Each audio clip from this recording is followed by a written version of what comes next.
Good morning, सुप्रभात बच्चों। आज हम पढ़ेंगे अनुस्वार और अनुनासिक। आप जानते हैं ध्वनियों का उच्चारण करते समय मुख से श्वास वायु निकलती हैं। यह पता है आप सबको? चाहे तो प्रयोग करके देख लीजिए। आप मुख से कुछ दूरी पर अपना हाथ रखिए, हथेली रखिए और ध्वनियों का उच्चारण कीजिए। आपने क्या अनुभव किया?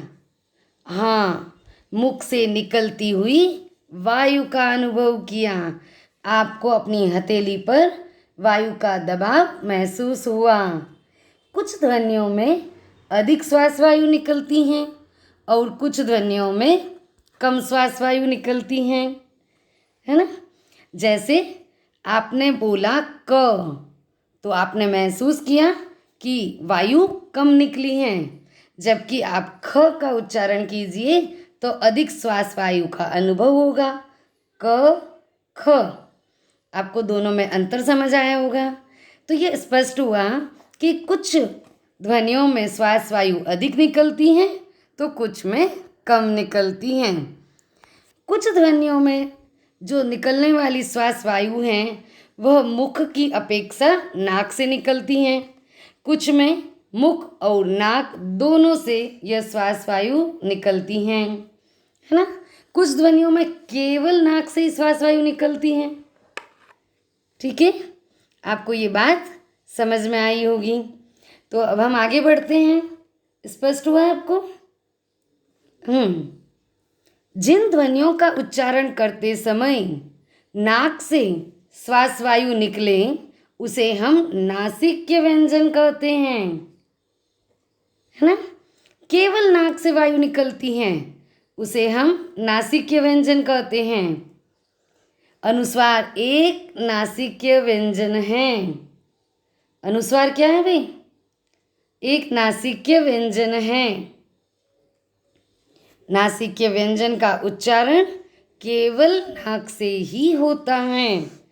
तब आपको ये समझ आ गया है कि अनुस्वार क्या होता है। अनुस्वार में नाक से ध्वनि वायु निकल रही है बाहर, तो ध्वनि भी नाक से निकलती हुई महसूस होगी। यह एक नासिक्य व्यंजन है। ठीक है, आगे बढ़ते हैं हम।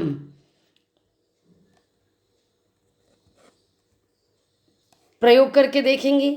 तो प्रयोग के कुछ नियम होंगे। अनुस्वार का चिन्ह शिरोरेखा पर बिंदु के रूप में लगाया जाता है।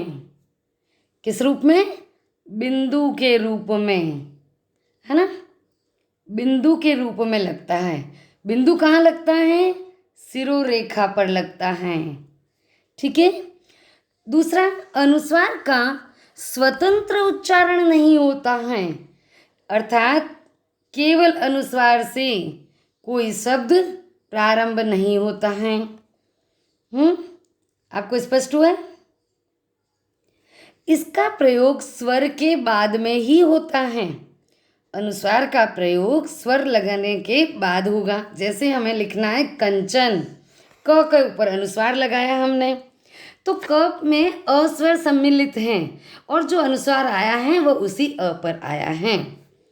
अतः यह किसी भी शब्द के बीच में या अंत में प्रयुक्त होता है। अनुस्वार का प्रयोग वर्णमाला के क वर्ग, च वर्ग, ट वर्ग, त वर्ग और प वर्ग के पंचम वर्ण के स्थान पर किया जाता है। अनुस्वार का प्रयोग वर्णमाला के ये जो पांचों वर्ग हैं, इन पांचों वर्ग के पंचम वर्ण, है ना। 5 वर्ग हैं, हर प्रत्येक वर्ग में 5 वर्ण होते हैं। पांचों वर्ग का जो 5वां अक्षर हैं ड, य, न, न और म, इनके स्थान पर अनुस्वार का प्रयोग किया जाता है। प्रयोग के अन्य नियम देखें। अनुस्वार का प्रयोग जिस व्यंजन पर किया गया है उसके बाद वाला व्यंजन जिस वर्ग का है उसी वर्ग का पंचम वर्ण का अनुस्वार के रूप में उच्चारण किया जाता है। नहीं समझ आया? हम उदाहरण से समझेंगे, है ना। तो उदाहरण देखिए, कंघा, क पर अनुस्वार है, क के ऊपर अनुस्वार। देखिए अनुस्वार का प्रयोग जिस व्यंजन पर किया गया, अर्थात किस पर, क व्यंजन पर अनुस्वार है। उसके बाद वाला व्यंजन, उसके बाद वाला व्यंजन कौन सा है, घ से घड़ी है ना, आपको दिखाई दे रहा है, घ है। यह घ से घड़ी किस वर्ग का है, तो घ किस वर्ग में आता है, क वर्ग में आता है। अब ये क वर्ग का है। अब हम देख रहे हैं उसी वर्ग का पंचम वर्ण, तो क वर्ग का पंचम वर्ण कौन सा होगा, क, ख, ग, फिर घ और ड खाली। तो ये जो ड है ये पंचम वर्ण हुआ। उस पंचम वर्ण का अनुस्वार के रूप में प्रयोग किया जाता है। यहाँ क पर अनुस्वार है, अनुस्वार के बाद वाला वर्ण घ है। घ वर्ग किस वर्ग में आएगा, घ, तो हम देखते हैं कि यह क वर्ग में आता है। और आपको यहाँ ये पांचों वर्ण दिखाई दे रहे हैं। यहाँ पर ये पांचवा वर्ण ड खाली है ना, दिखाई दे रहा है ना आपको। तो घ वर्ण क वर्ग में आया है और क वर्ग का पंचम अक्षर ड है, अतः यहाँ अनुस्वार को इस रूप में भी लिख सकते हैं। स्पष्ट है। बढ़ते हम आगे। पांच वर्ग, यहाँ मैं पांचों वर्ग को स्पष्ट करना चाह रही हूँ। ये क वर्ग, च वर्ग, ट वर्ग, त वर्ग और प वर्ग।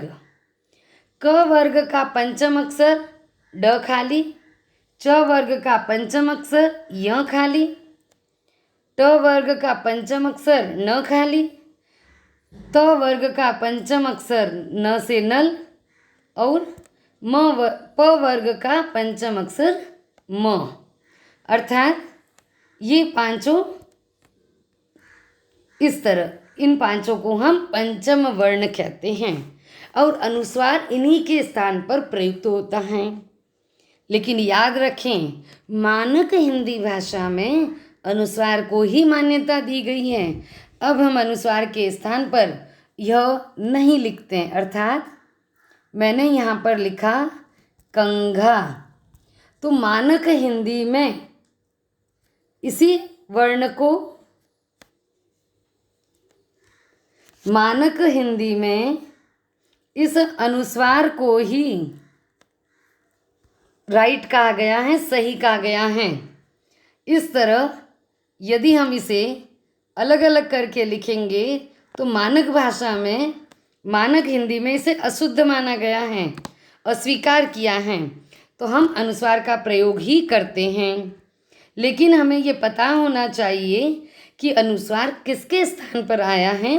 तो इन पांचों वर्ग में से पंचम वर्ण के स्थान पर किसी एक के स्थान पर प्रयुक्त हुआ है। ठीक है, आगे बढ़ते हैं। उदाहरण, गंगा, यहाँ ग का क वर्ग और पांचवा अक्षर, ख का क वर्ग होता है पांचवा अक्षर। इसी प्रकार क यहाँ स्पष्ट दे रखा है, तो क वर्ण का पांचवा अक्षर ड। यहाँ देखें, चंचल अनुस्वार के बाद च आया है और यह च का पांचवा जो वर्ण है वो य खाली, तो यहाँ अनुस्वार के स्थान पर य लगाया। इसी तरह ज च वर्ग में आता है, पंचम वर्ण का प्रयोग किया। छ से छाता च वर्ग में आता है और च वर्ग का पंचम अक्षर य खाली इस रूप में लगाया गया है।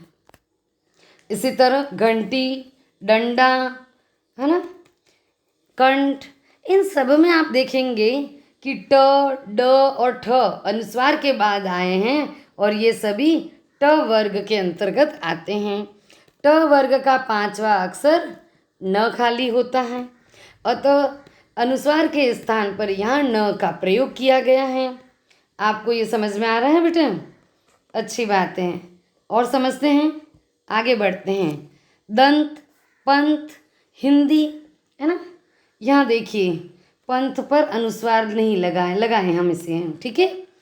अब देखें द पर अनुस्वार है और बाद में त लिखा है। पंथ में अनुस्वार के बाद थ आया है, हिंदी में अनुस्वार के बाद द आया है। त, थ, द ये तीनों ही त वर्ग में आते हैं और त वर्ग का पांचवा व्यंजन है न। अतः यहाँ अनुस्वार के स्थान पर न का प्रयोग हुआ है। इसी प्रकार आप देखते हैं कि खंबा अनुस्वार के बाद ब आया है, अनुस्वार के बाद फिर ब आया है, यहाँ अनुस्वार के बाद प आया है। तो ब और प ये दोनों प वर्ग में आते हैं। प वर्ग का पांचवा अक्षर आपको याद होगा, हमने पांचों वर्ग किए हैं अभी। तो पंचम वर्ण है म, अतः अनुस्वार के स्थान पर म का प्रयोग हुआ है। स्पष्ट है। चलिए विशेष, यदि अनुस्वार के बाद पंचम वर्ण आ जाए तो यहाँ अनुस्वार को बिंदु के रूप में प्रयोग न कर मूल व्यंजन के रूप में ही लिखा जाएगा। फिर से समझिए, यदि अनुस्वार के बाद पंचम वर्ण स्वयं आ जाए, पांचों वर्ण याद है ना बेटा आपको, ड, य, न, न और म, ये पांचों व्यंजन अनुस्वार के बाद आ जाएं तो क्या करेंगे, अनुस्वार केवल बिंदु के रूप में आएगा। मूल रूप में जो मूल रूप व्यंजन है उसी में लिखा जाएगा। जैसे जन्म, अब आप कहें हम जन्म को ऐसे लिख लें तो ये गलत है। क्यों गलत हैं? ये जो म है वो पंचम वर्ण में आता है, अतः हम अनुस्वार को इस रूप में नहीं लिख सकते। हमें जन्म में आधा न लिख कर ही म लिखना होगा, यह अपने मूल रूप में ही प्रयुक्त होगा। इसी प्रकार सम्मान, आप समझ गए, यहाँ भी म आया है। यहाँ देखिए न, आधे न के बाद आपको पूरा न दिखाई दे रहा है, यह न पंचम वर्ण है, अतः जो उससे पहले आधा न लिखा है हम इसका प्रयोग अनुस्वार के रूप में नहीं कर सकते। हम इसे ऐसे नहीं लिख सकते हैं। ये देखिए, हमने कहा था कि मानक हिंदी भाषा में अनुस्वार को महत्व दिया गया है, उसी को स्वीकार किया है, लेकिन उसके साथ इस नियम को लागू किया गया है। ये पहले से ही हिंदी भाषा में है तो ये नियम मान्य रहेगा।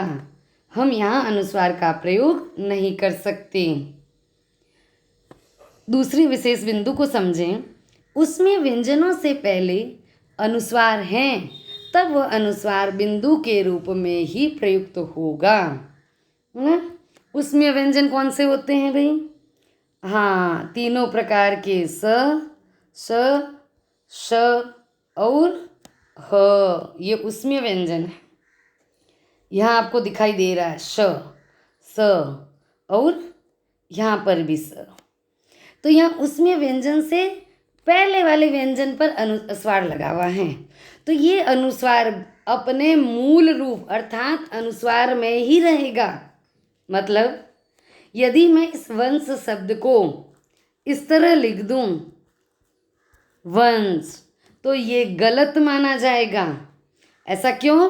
क्योंकि ये स उसमें व्यंजन है, इसके पहले जो अनुस्वार होगा उसके स्थान पर मैं इस न का प्रयोग नहीं कर सकती हूँ। समझ गए? अर्थात मुझे वंश इसी प्रकार लिखना होगा।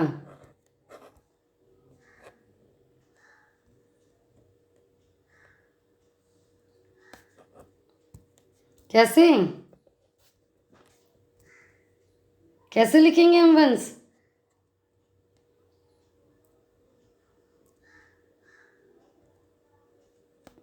व अनुस्वार श, क्षमा कीजिएगा, हाँ टूल बॉक्स चूज कर रही थी, चयन कर रही थी उनका, कोई बात नहीं। तो आपको ये बात समझ में आ गई होगी कि कहाँ पर हम अनुस्वार का प्रयोग करते हैं और कहाँ नहीं। मानक हिंदी भाषा में अनुस्वार को मान्यता दी गई है। पंचम वर्ण नहीं लगाते हम, लेकिन हम पंचम वर्ण के स्थान पर अनुस्वार का प्रयोग करते हैं।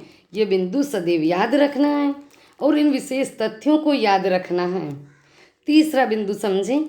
मानक हिंदी भाषा में अनुस्वार को ही मान्यता दी गई है।